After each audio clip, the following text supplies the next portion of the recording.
Hello everyone, আপনার Facebook আইডিটি যদি সুরক্ষিত রাখতে চান এই দুটি সেটিং অবশ্যই ডিসেবল করে রাখুন, না হলে আপনার ফেসবুক আইডিটি যে কোনো সময় হ্যাক হতে পারে।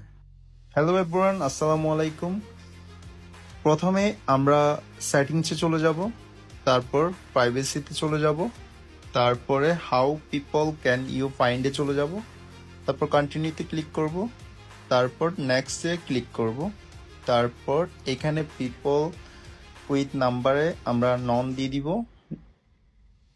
তারপর ইমেলের জায়গাও সেম নো 1 দিয়ে দিব। ওকে,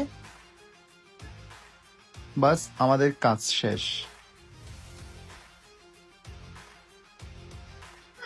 কোনো কেউ যদি আমাদের আইডিতে আমাদের নাম্বার বা ইমেল দিয়ে চার্জ করে ফেসবুকে, কখনো খুঁজে পাবে না।